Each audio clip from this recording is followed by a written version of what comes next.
थोड़ी बहुत देर विशेष प्यार दिखाया करो दाता के प्रति। कभी ना कभी तो जरूर उसके प्रति आंसू आनी चाहिए। हे भगवान कैसे दया करी दाता, हम तो वो काम भी ना सोचा था। कभी कभी 24 घंटे में एक बार जरूर दाता का एहसान किया करो, अकेले बैठ के ते सोते समय रात को उठ के। आपकी एक कसक न्यारी होनी चाहिए। एहसान जो मानता है उससे परमात्मा बड़े प्रसन्न होते हैं।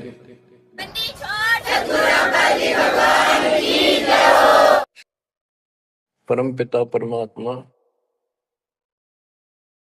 कबीर परमेश्वर जी की असीम रजा से बच्चों हमें अपने घर का ज्ञान हुआ।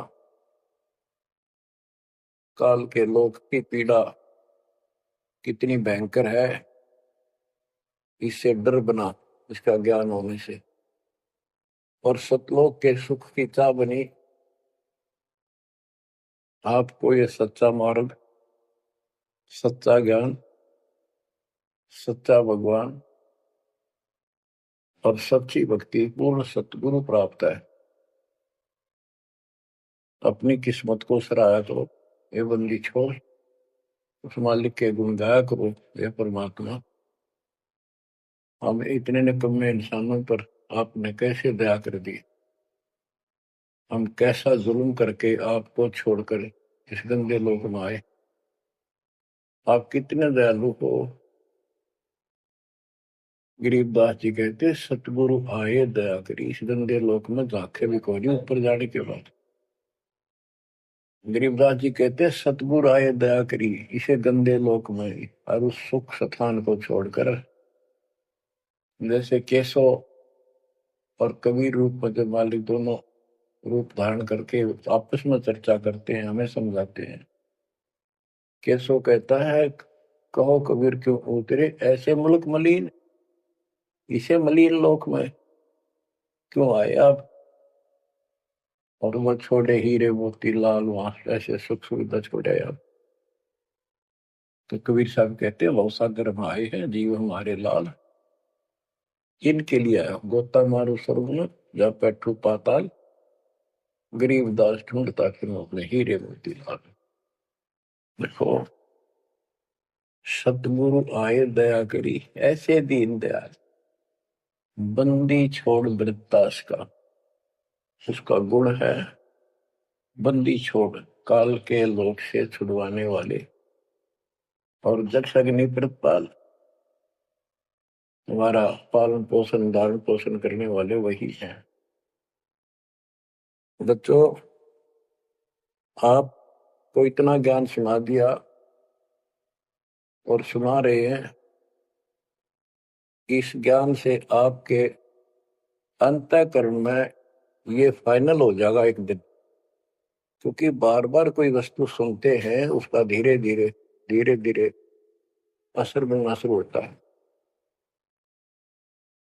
तो बच्चों परमात्मा प्राप्ति के लिए हम बहुत समय से प्रयत्न करते आ रहे हैं। युग बीत गए अपने को युग। अब आपको सर्पंगी साक्षी के अंक की वाणी सुनाता हूं, क्योंकि इस अमर वाणी से अमर ग्रंथ से हमारे को ये पता चलेगा कौन सी साधना गलत है। हम किन को संत साधु मानते थे, वो कितने सफल रहे या असफल रहे। ग्रीव चुंडित मुंडित भद्रा, मोरनी मैल न पावे, दो मर पान ठडेसरी ये दो जक धक्के खावे। चुंडित बड़े बड़े जटाधारी, बाल रखे हुए हों, कंठी माला पहन रखी हो, कान कून पड़वा रखा हो, या वैसे मूंड मुड़वा रखे हो, गले में मालाएं हो, राख लपेट रखी हो, या कति सिर कोरा कचकोला कढ़ा रखा उस तरह करवा कर, और गेरवे कपड़े भगमा कपड़े पहन रखे होते हैं। कुछ सुर पे पीवे और ठंडे स्त्री खड़े होकर तप करते हैं, ठंडे स्त्री बोलते हो। तो कहते हैं गरीब चुंडित मुंडित भद्रा, मोनी मैल न पावे। कुछ मौन रखते हैं, ड्रामा करते हैं, ढोंग करते हैं कि साधु बोलता नहीं भाई, 6 साल से मौन बैठा है, और संकेतों से काम करे सारा। बात कहीं वो लिख के दे दे, वैसे संकेत कर दे, पानी पीना है मुंह का हाथ लगा दे। तो ये सिर्फ पाखंड है, भक्तिहीन इंसानों के ये कर्म है। गरीब चुंडित मुंडित भद्रा, मोनी मैल ना पावे, धूमर पान ठडेसरी, दोजक धक्के खावे। दोजक माने नरक। ये मैल नहीं पावे, सतलोक प्राप्त नहीं कर सकते, ये नरक में धक्के खाएंगे। गरीब योग नहीं यो रोग है, जब लग नाम न चीन, घर घर द्वारे भटकते, भेख बिना यकीन। ये योग माने साधना, भक्ति नहीं है, ये तो मान बढ़ाई का रोग लगा हुआ है। जब तक सच्चा नाम, निज नाम नहीं मिलेगा, सच्ची भक्ति नहीं मिलेगी, ये जन्म मरण का रोग यूं का यूं बना रहेगा।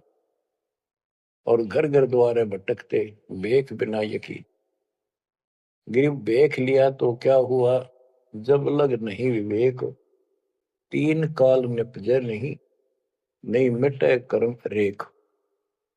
ये भेख लेना होता है किसी विशेष पंथ में, उसकी वेशभूषा ग्रहण कर लेते, दीक्षित माने जाते हैं। जैसे वैष्णो परंपरा के व्यक्ति एक कंठी माला गले में डालते हैं, सफेद बाणा पहनते हैं, तिलक लगाते हैं, बड़ी बड़ी दाढ़ी मूछ रखते हैं, इनको वैष्णो साधु बोलते हैं। दूसरे कनपाड़े हैं, कान पड़वा लेते हैं, उनमें बालों जैसी मोटी मोटी मुद्रा डालते हैं, बड़ी बड़ी जटा रखाते हैं, सुल्फे पीते हैं, चिमटे रखे। गरीब भेख लिया तो क्या हुआ, जब लग नहीं विवेक, तीन काल निपजै नहीं, नहीं मिटे कर्म रेख। कि ये अलग से कोई वेशभूषा बना के भाई ये आडंबर कर भी लिया, बिना विवेक बिना ज्ञान के इससे कोई लाभ नहीं होगा। तीन काल निपजा नहीं, यानी कदे भी लाभ नहीं होगा, कभी भी नहीं मिटे कर्म रेख, यानी कर्म के दंड, पाप कर्म नहीं कटेंगे। गरीब अध कपाली तपत है, तला सिर ऊपर पैर, दम का खोज न जाने ही, क्या दे ही सुबर। क्या बताते हैं कि कोई ऊपर न पैर और नीचे सिर करके तपता है, कोई किसी प्रकार से कठिन साधना करता है, कि तुम श्वास के सिमरण का, दम का खोज न जाने ही, क्या दे ही सुबर। आप ठीक से भक्ति नहीं जानते, जो श्वास का सिमरण है उसका ज्ञान तुम्हें नहीं है, फिर इस शरीर के साथ क्यों दुश्मनी कर रखी है, इसकी दुरुक्ति कर रखी, इसको इतना कष्ट दे रहे हो। गरीब यादे ही सोंगी नहीं, महंगी रत्नों मोल, जय जाने तो राम जप, नहीं कुल कपाट न खोल। या देही, मनुष्य शरीर इतना सस्ता नहीं है, युगों युगों अच्छे पुण्यों के कारण, धर्म भक्ति करने के कारण मानव शरीर प्राप्त होता है, ये बहुत कीमती है।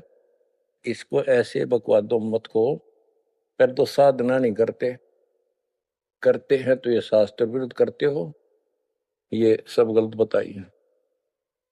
गिरिव पर्वत डूंगर क्यों चढ़ो, बस्ती तो जो न गाम, बन बस्ती में एक सा, जाके हृदय राम। पर्वत डूंगर क्यों चढ़ो, कहीं जाने की आवश्यकता नहीं है, परमात्मा की सच्ची भक्ति अपने घर पे करो, कहीं भी करो, वो सच्ची भक्ति होनी चाहिए। ग्रीव सत्पुरुष निर्गुण कला, सरगुण कल्प विनोद, ओहम सोहम से भिन्न अक्षर को सोद। परमात्मा कबीर जी की भक्ति करो। और ओम सोहम तो आपको बता ही रखा है, इससे भी अलग एक मंत्र है, उस मंत्र को विशेष ध्यान से जाप करो। गिरि बिना साड साडू नहीं, सुनो से आनी लोए, सारा बरस बादुआ कारज सिद्ध ने होए। जैसे समय पर बारिश होती है तो उससे फसल अच्छी होती है, बगैर किसी समय के बारिश होती है तो उससे कोई लाभ नहीं होता। गरीब साध नदी और मेघ जल, कहीं कहीं है मौज, निंदत पापी मारिये, जिन घर दौड़े फौज। गरीब दैत दल दरमल, असुर दल आसगे, मंडी मसाणों निसंक फिरे, जीवे जब लग जोखिम नहीं, मरा जब निसंक मरे। यानी सच्ची भक्ति, परमात्मा कबीर जी की सत साधना पूरे सतगुरु से लेकर जो साधना करता है भक्त भक्तमती बच्चे, वो कहते हैं मंडी मसाणों, शमशान घाटों पर मंडियों पर जो लोग जहाँ पूजा बकवाद करते हैं और राक्षसों के झुंड ये भूत प्रेत घूमते फिरते हैं, कि इन मकी निसंग फिरो, निर्भय होकर घूमो, जीव जब लग जोखिम नहीं, और मरो जब निसंक मरो, कि परवाह ना करना। गरीबदास जी कहते हैं परमात्मा कबीर जी इतने सक्षम है, अपने भगत को इतने जीवन रहेगा, इतने कोई टेंशन नहीं होने देंगे, कोई दिक्कत नहीं आने देंगे। मरा जब निर्भय होकर शरीर छोड़ देना, आपके लिए विमान तैयार मिलेगा, टेंशन ना लेना।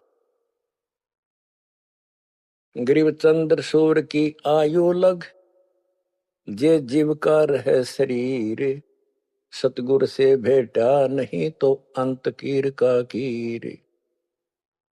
चंद्र और सूर्य, चांद और सूरज की आयु लग, यदि जीव का शरीर रहे और सच्ची भक्ति पूरे सतगुरु से प्राप्त नहीं हुई तो कितनी साधना करता दिखता, अंत में कीड़ा मकोड़ा, कीर का कीड़।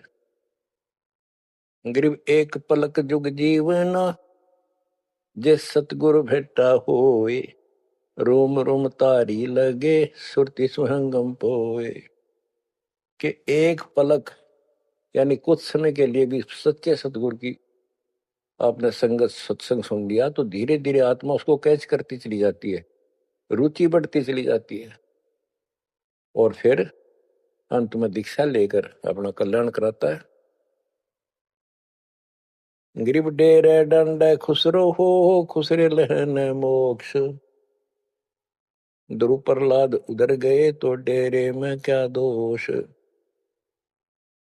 जैसे गलत धारणाएं पैदा कर रखी है कि मोक्ष तो उसको प्राप्त होगा जो घर छोड़ जाएगा, जंगल में कठिन तपस्या करेगा, परिवार का मोह त्याग देगा और ब्रह्मचारी जीवन जिएगा। तो यहां गरीबदास जी स्पष्ट करते हैं कि डेरे डंडे खुश रहो, ये खुश रे लहे ना मोक्ष, अपने घर पर रहो आराम से। यदि ब्रह्मचर्य का पालन करने मात्र से और जंगल में बैठ जाने से मोक्ष होता है तो ये खुसरे इजड़े तो सारे पार हो जाए, नहीं, ऐसा नहीं है। आप मानते हो ध्रुव पार हो गया, आप मानते हो प्रहलाद पार हो गया। ध्रुव 5 साल की उम्र में भक्ति के लिए निकला, कठिन साधना की, उनका विश्वास देखकर भगवान ने उनको दर्शन दिए। ध्रुव को राज की चाह थी और कुछ नहीं मांगा था, क्योंकि कारण क्या था, उत्तानपाद राजा था और ध्रुव की माँ उसकी पत्नी थी यानी राजा की रानी थी। उसको कोई संतान नहीं हुई, वृद्धावस्था हो गई थी, आधे से ज्यादा उम्र हो गई थी। तो उसकी ध्रुव की माँ सुनीति थी, सुनीति ने अपने घर जाके अपने माता पिता से अपनी छोटी बहन सुनीति राजा के लिए मांगा। कारण ये था कि एक दिन नारद जी आए, नारद जी ने बताया उस सुनीति को, ध्रुव की माँ को, कि राजा दूसरी शादी करे, उसके बाद आपको पुत्र पहले होगा, उसको बाद में होगा। वैसे संतान नहीं होगी, यह संयोग है। रानी ने राजा को मनाया, अपने घर वालों से रिक्वेस्ट करी, आखिर में उस लड़की छोटी बहन को राजा के शादी करवा दी। अब सुरीति ने ये ईर्ष्या होगी कि मेरी बहन ने मेरा जीवन बर्बाद कर दिया, एक बूढ़े का ब्याह करवा दिया मेरा, मैं किसी राजा के शादी होती, स्वतंत्र रहती। जब विवाह करके राजा लेके आ रहा था अपनी सुरीति सेकंड पत्नी को, राज की सीमा पर जाके रथ रुकवा लिया और बोली वो सुरीति, मेरी कंडीशन है, ये मानोगे तो मैं आगे कदम रखूंगी, नहीं मैं तेरे साथ नहीं जाऊंगी। राजा ने पूछा क्या बात है? कि जो मेरी बहन है उसको निकाला दे दे, उसको अलग रखेगा, उसको खाने का भी माप तोल के देना होगा, दुहागन करेगा। इसमें काफी कंडीशन होती है दुहागन के लिए, अलग से मकान बनाया जाएगा। राजा ने मान लिया। और दूसरे ये होगा कि जो मेरा पुत्र होगा उसको राज मिले, मेरी बहन के पुत्र को राज न मिले। इस तरह की शर्त सारी राजा ने मान ली। आगे फिर पहले ध्रुव हुआ। ध्रुव जब उत्पन्न हुआ उस समय माँ वैराग्य में थी, घर से अलग दूसरी जगह रखा हुआ था। और ये बहुत लंबी कहानी है, इतना यहाँ नहीं बता पाऊंगा। तो उत्तम को राज दे दिया, ध्रुव को धिक्कार दिया, भगा दिया उसकी माँ ने। तो ये लंबी कहानी है, या इतना समय नहीं मैं आपको बता पाऊंगा। तो ध्रुव परमात्मा से राज लेने के लिए माँ से पूछा ध्रुव ने, माँ उत्तम को राज किसने दिया? बेटा भगवान देता है, परमात्मा ने दिया, उसके भाग में लिख दिया, तेरे भाग में नहीं है। तो ध्रुव बोला मैं भगवान से राज लूंगा। यूं कहकर छोड़ कर चल पड़ा। 6 महीने तक एक पैर पे खड़ा होकर, या जैसे भी तपस्या खूब की, जाप किया। पिछले संस्कार से होता ही है, वैसे तब तो दुनिया करती है। पिछले युगों का बहुत संस्कार भक्ति करते करते आए हुए थे, और वो काफी संग्रहित थी, उसके प्रतिफल में मालिक ने उनको ऐसा कुछ कर दिया। परमात्मा प्रकट हुए, बोले भाई क्या मांगता है बोलो। मुझे राज चाहिए भगवान, मुझे राज दो। ठीक है, राज दे दिया कि पहले तो यहाँ कर, फिर तुझे ऊपर अलग से नगरी बना के दूंगा द्वीप। ध्रुव वापस आ गया। उधर से ये दोनों बड़े हो गए, उत्तम भी और ध्रुव भी। उत्तम का विवाह भी हो गया, ध्रुव का विवाह भी हो गया। उत्तम मारा गया एक राजा से युद्ध होने से, तो राज भी ध्रुव को मिल गया, और उत्तम वाली जो पत्नी थी वो भी ध्रुव के साथ लगाई गई। तो कहने का भाव ये है, बकवाद नहीं चले, व्यभिचार परमात्मा को कति पसंद नहीं। पर शादी विवाह कभी मना नहीं किया। ब्रह्मा विष्णु महेश तीनों शादीशुदा, और इनके उपासक को ब्रह्मचारी रहना चाहिए।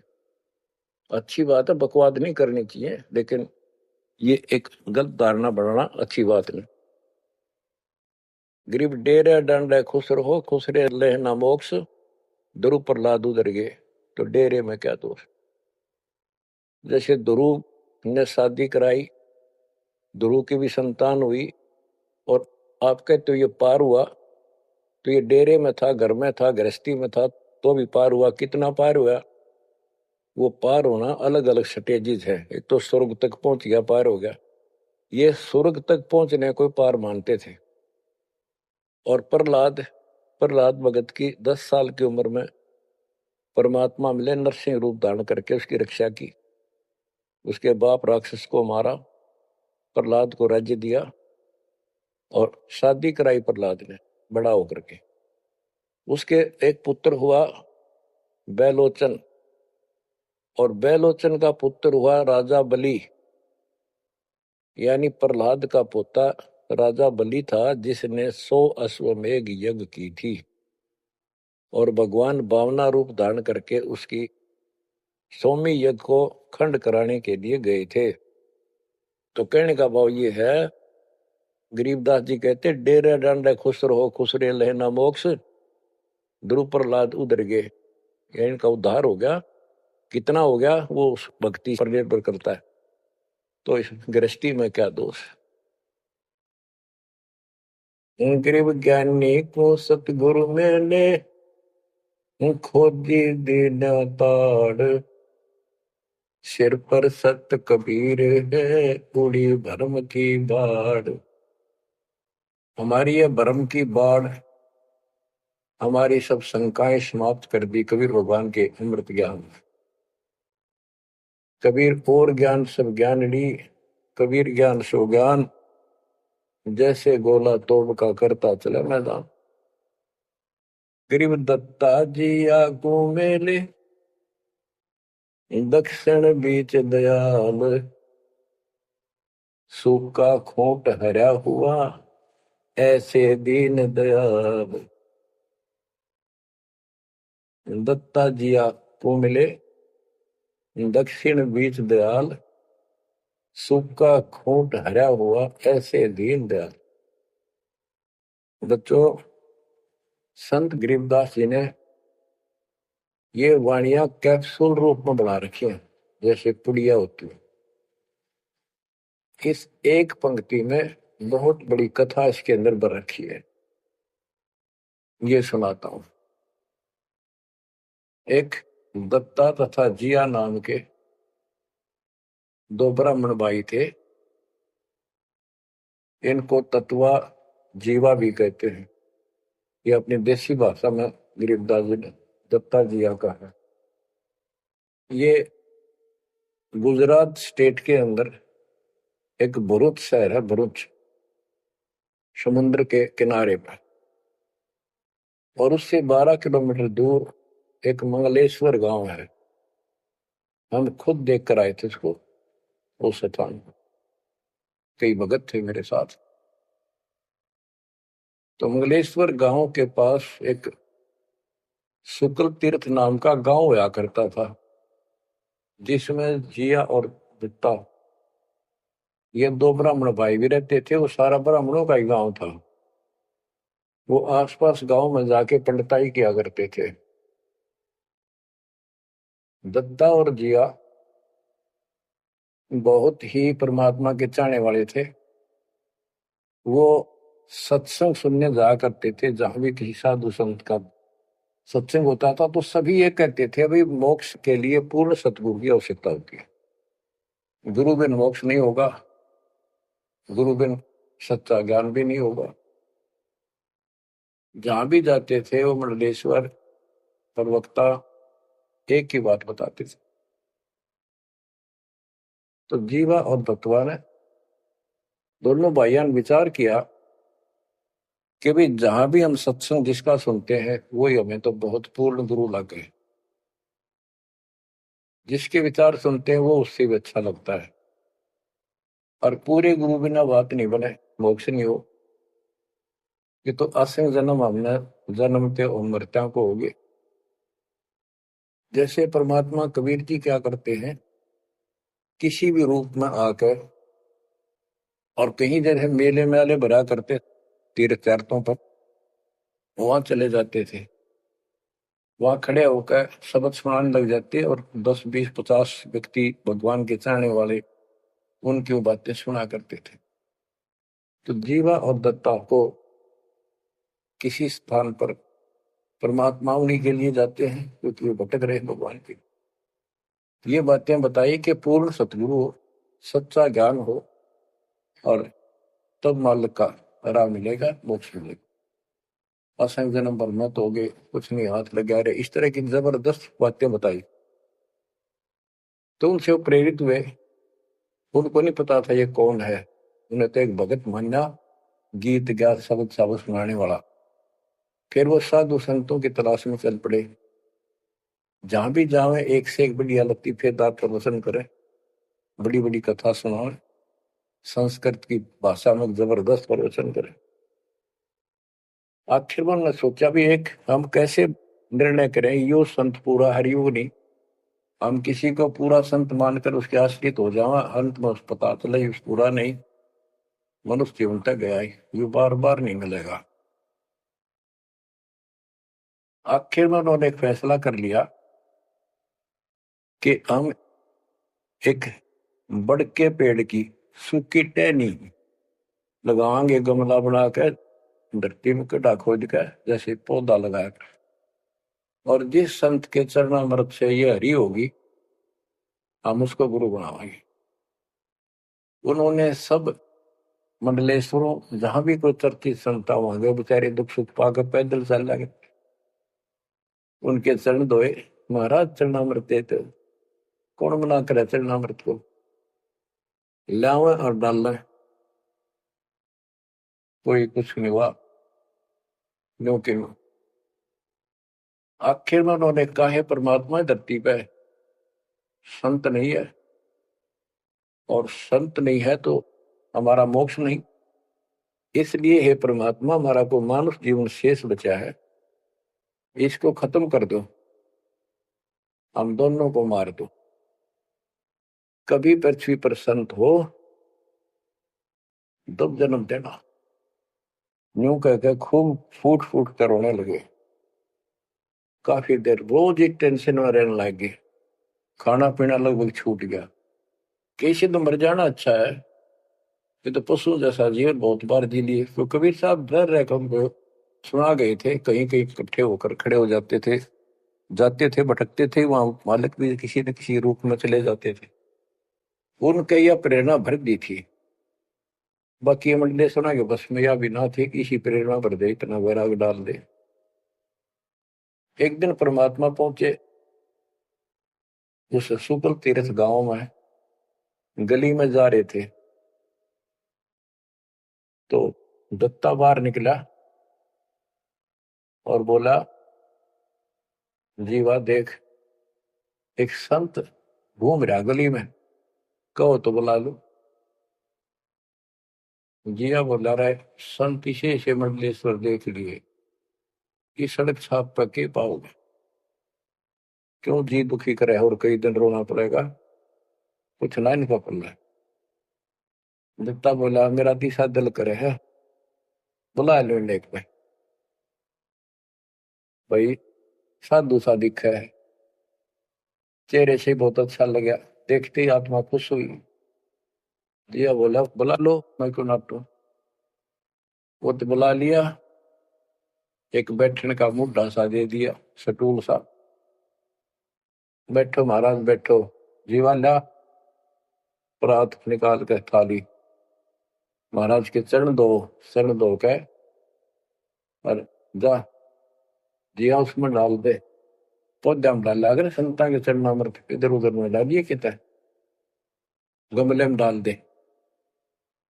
जीवा डालन लग रहा है, डालते डालते उसको पोपल फूट आई, वट वृक्ष की टहनी के।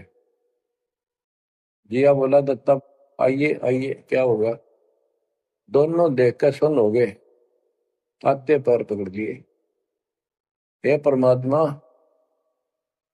हमने तो ये सोच लिया था धरती पर संत नहीं है।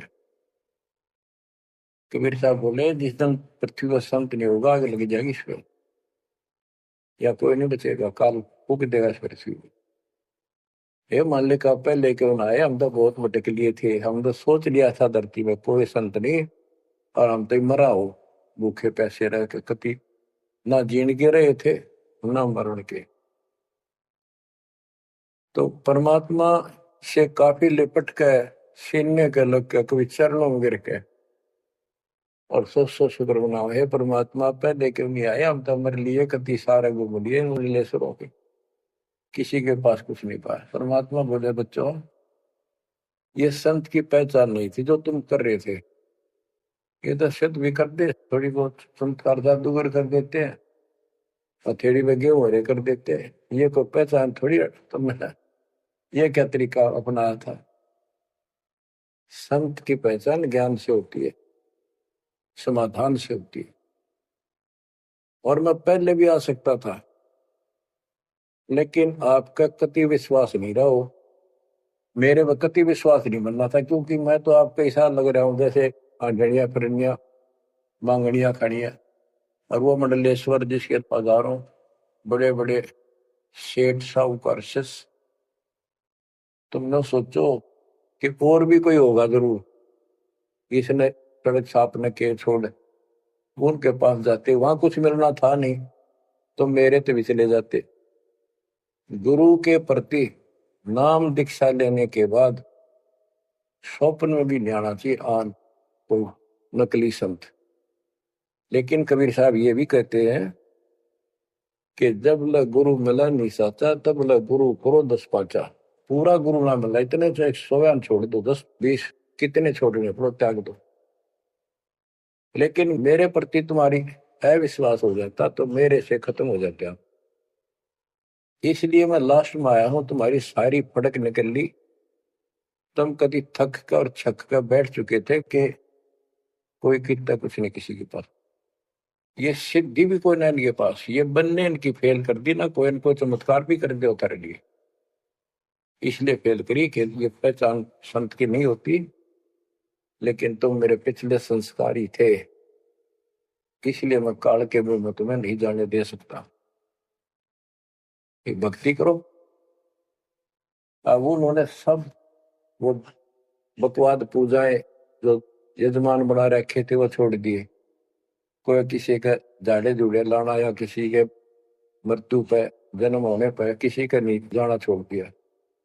सत साधना करने लगे, जमीन थी अपना खेती करें और परमात्मा की कृपा से बढ़िया गुजारा हो गया।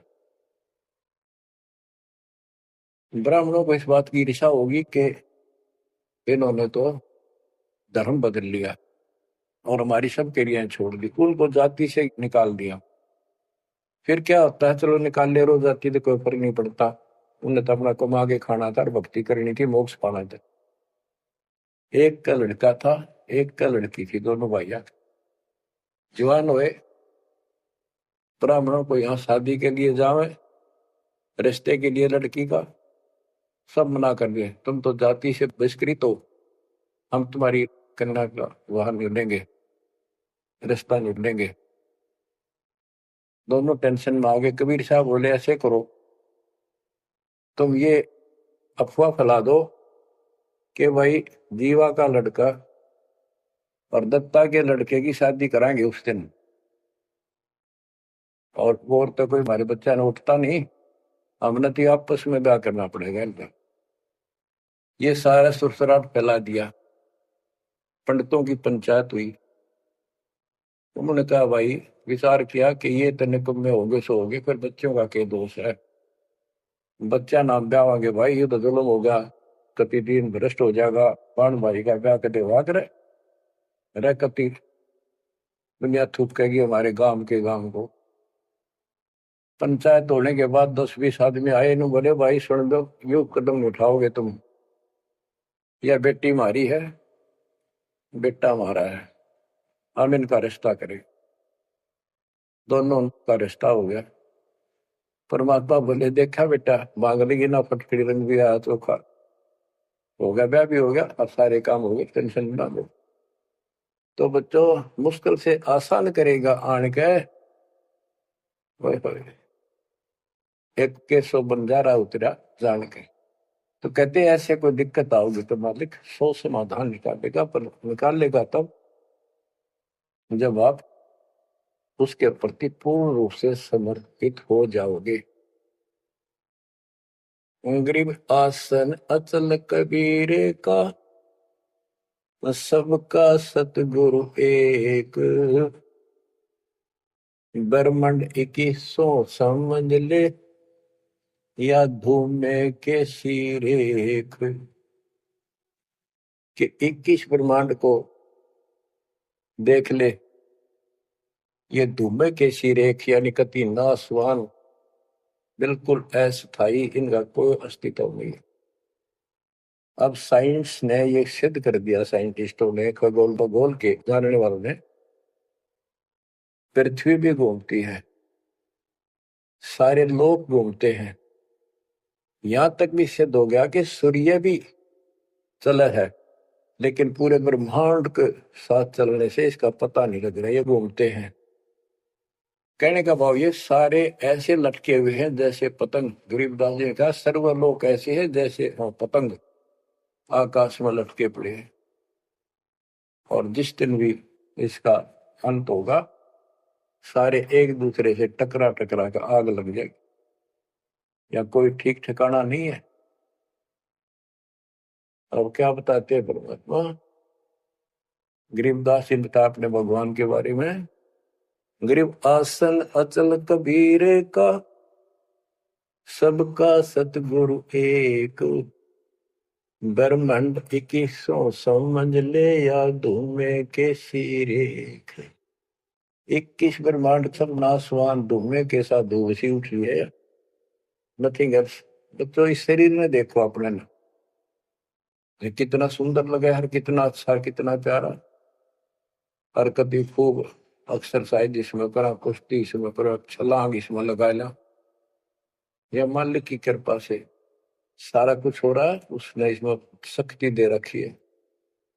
और जरा सी उग चुक हो जा, हाथ ना उठा आदमी का, अदरंग मार जब वो पहलवान। तो परमात्मा कहते हैं इस कच्चे शरीर में इतना मत भूल है, भगवान को ना भूल है। ये लोक अच्छा नहीं है, या कोई भी ठीक नहीं है, या जो दिखाई देता है सब नासवान है। गरीबदास कहते दृष्टि प्लस फना है धर्म मर कैलाश, या कृत्रिमवादी झूठ है बनावटी, ये सारा बनावटी है। सुरत समो श्वास, कृत्रिमवादी, ये बनावटी लोग हैं सारे। जैसे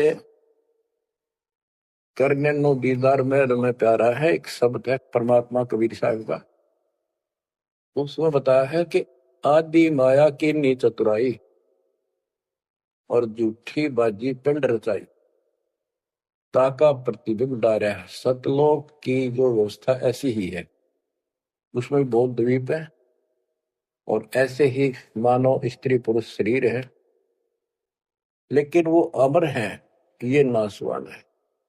ये समझो मिट्टी के और वो सोने के। वहां का जो शरीर है वो अमर है, वहां के देवता रूप हम सब देव देवी रूप हो जाते हैं वहां पे, लेकिन इस भक्ति के शक्ति से होते हैं। तो उसकी नकल कर रखे आप, टोटली नकल। ये शरीर कितना सुंदर लगा आपका, मृत्यु के बाद इसको फूकते हैं ना, 1 किलो राख हो जाती है।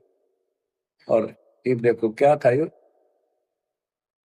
बच्चों, यहाँ का सब सब व्यवस्था कति नकली और नाशवान है। चारों वेदों का ज्ञान नकली, जिनको हम भगवान मानते थे वो भगवान नकली। हमारे को कति मूर्ख बनाकर रख रखा है। हमारी ऐसी स्थिति थी आज के दिन, आप इसने मानो चाहे ना मानियो, 100 की 100 साची। हमारे बस की बात नहीं, ये याद तो रखनी पड़ेगी आपने, आपका बस का भी नहीं है कि इसका मन हटा लो। इसके मन हटाने की विधि हमारे पास है। इस ज्ञान को जरूर सुनते रहो, 100 काम छोड़ कर सुनो जब तक दाता ने रजा कर रखी है। ये आपको अंदर से मांझ देगा आत्मा न कति, आत्मा को इतनी प्रबल कर देगा ना, कति अटक कर खड़ी हो जाएगी उस मन के साथ। एक दिन इसका डट का मुकाबला करेगी, तजब हाथ खड़े कर दे है या मन डरा दे इसने, नो हो जाएगा, काम छोड़ देगा और नहीं नो हो जाएगा, नुकसान हो जाएगा। इस ज्ञान से इतनी मजबूत हो जाए कि होने दे होगा, और मरे गए तो फिर यू काम लग के चाटांगे। ज्ञान बिना बात नहीं बना करती। गोरख से ज्ञानी गणे दुनिया ज्ञान बताती फिर है, और बहुत सी छोटी छोटी बातों से प्रसिद्धि पता नहीं कौन पाले हैं। कोई कहते बड़ा बाल ब्रह्मचारी है, उसी से उसकी महिमा होगी। गोरख से ज्ञानी गणे सुख दे जति जिहान, और सीता सी वो बारिया संत दूर स्थान। इस ज्ञान को सुनते रहो, अठैया भक्ति तो दे रखी, ये आपकी इस आत्मा को इतना प्रबल कर देंगी, ताकतवर बना देगी, रेसलर।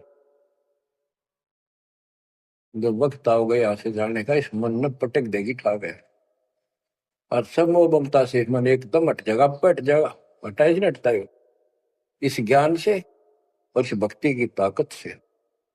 तब पीछा छूटेगा आपका, कदे बात बनाए इस काम नहीं बनेगा। या सब कुछ झूठा, जैसे व्यापारी लोग क्या करते हैं, भैंस का काटड़ू मर जा बच्चा, उसकी खाल उतरवा के उसमें तूड़ा भरवा दिया करे, ना उसका मुंह होता है, पुछड़ पुछड़ और बाल बूल ऐसे ही होते हैं, और भैंस के सामने रख दे, वो उसी को अपना बच्चा मान लेती है, उसको चाटती है, लाड करती है, उसको लेकर टाइम का रस्सी में चलते हैं, वो उसके पीछे पीछे रहा रहा रहा करती भागती रहती। इतना दिमाग है उसके अंदर।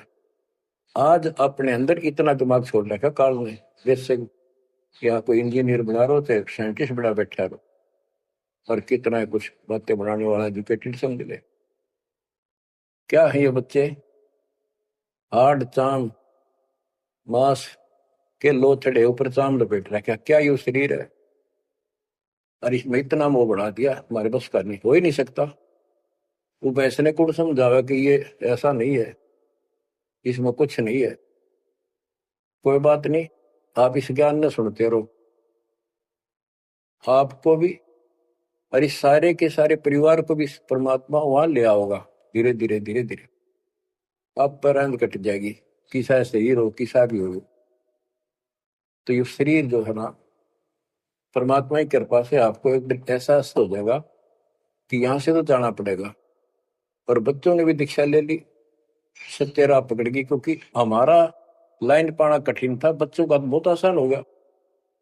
तो माता पिता से ही राह पर चल रही है, लग जाएंगे कि ये तो जन्म से ही इस मार्ग पर चल पड़े, इनकी तो मुक्ति गारंटीड है, और है आपकी भी।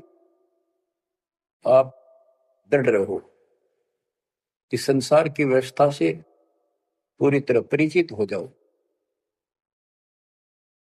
दृष्टि पड़े सो धोखा रे, खंड पेंड ब्रह्मांड चलेंगे, फिर नहीं रसी लोकारे, फिर नहीं रसी लोकारे।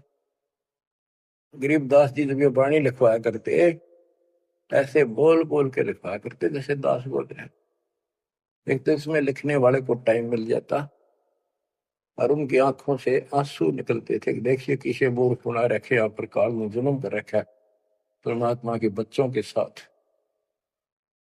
दृष्टि पड़े सो धोखारी, खंड पेंड ब्रह्मांड चलेंगे, फिर नहीं रहसी लोकारे, फिर नहीं रहसी लोकारे। रजगुण ब्रह्मा तम गुण शंकर, सतगुण विष्णु कहावरी, चौथे पद का वेद नियारा, कोई बिरला साधु पावे। बच्चों कितना क्लियर ज्ञान, ये सूक्ष्म वेद है, वेद। जैसे मार्कंडे पुराण में आपको दिखाया, रजगुण ब्रह्मा, सतगुण विष्णु, तमगुण शिव, ये तीन प्रधान शक्ति हैं काल की, और यही तीन गुण हैं, यही तीन देवता है। कबीर साहब ने सूक्ष्म वेद में कहा है, गुण तीनों की भक्ति में भरम पड़ो संसार, कह कबीर निज नाम बना, कैसे उतरो पार। तीन गुणों का मतलब, तीन देव की जो करते भक्ति, उनके कबू ना हो मुक्ति। बता सिद्धि इस बात ने कोई कह को पर विश्वास करता अपने। अब तो इतने प्रमाण धर दिए ठाक है, गुंजाइश नहीं छोड़ी मन को कि यो बकवाद कर दे झूठ से, या आपकी किस्मत जोर करेगी कि आपने इसको ध्यान से सुन लिया और समझ में आ गया। रजगुण ब्रह्मा, सतगुण विष्णु, तम गुण शिव जी, स्पष्ट कर दिया गरीबदास। और चौथे पद का इनका पिता चौथा, इन अपने पिता का भी नहीं पता आज तक, क्या माया बुका दे है न, इसने उसको धमका रखा कि मेरा भेद नहीं दे देगी, या इसके बस पड़ेगी तो क्या करे बेचारी। ऐसे औरत को ऐसे दबा कर रखा जाता, और उस प्रधान है आप, इसी कारण से। तो चौथा इनका पिता ज्योति निरंजन है, और कबीर साहब कहते हैं चार में छोड़ा है, और पांचवें को जावे, कहे कबीर सो मुक्ति पावे हम पर आवे। ऋग यजुः साम अथर्व चारों वेद चतुर्भंगी रे, सूक्ष्म वेद वाच साहिब का, सोहन सा सतसंगी रे। यजुर्वेद अध्याय 40 श्लोक 10 में कहा है, कोई तो परमात्मा को साकार अवतार लेकर रामकृष्ण के रूप में मानता है, और कोई निराकार कहता पृथ्वी पर आता है कोई नहीं। परमात्मा साकार है या निराकार है वो तत्वदर्शी संत बताते हैं। गीता अध्याय 4 श्लोक 34 में यही कहा है कि तत्व ज्ञान को उन तत्वदर्शी संतों के पास जाकर समझो, उनको दंडवत प्रणाम करो, तब वो तत्वदर्शी संत में उस परमात्म तत्व का ज्ञान कराएंगे। यो ज्ञान आता कहां से है? चौथे अध्याय के 32वें श्लोक में श्रीमद् भगवत गीता ने स्पष्ट कर दिया, सच्चिदानंद घन ब्रह्म ब्रह्मणे मुखे, सच्चिदानंद घन ब्रह्म यानी परम अक्षर ब्रह्म अपने मुख कमल से जो वाणी बोलता है उस समय यो पूर्ण ज्ञान होता है, और उस ज्ञान से मोक्ष होगा। वो ज्ञान कोई तत्वदर्शी संत बताएगा। इससे सिद्ध है न वेद में वो ज्ञान न वो गीता में, हो गया चितवंगी। इनकी तो ढूंढा उसने, भ्रमित ज्ञान है इनके अंदर, इनकम्प्लीट ज्ञान है। ऋग यजु है श्याम अथर्व चारों वेद चितभंगी रे, सूक्ष्म वेद वाच साहेब का, सोहन सा सतसंगी रे। बच्चों आप वो सूक्ष्म वेद सुन रहे हो, पढ़ रहे हो, वांच रहे हो, आप वास्तव में सत्संगी हो। अलंकार अग है अनुरागी, दृष्टि मुष्टि नहीं आवे रे, अकैलोक का वेद न जाने, फिर चार वेद के गावे।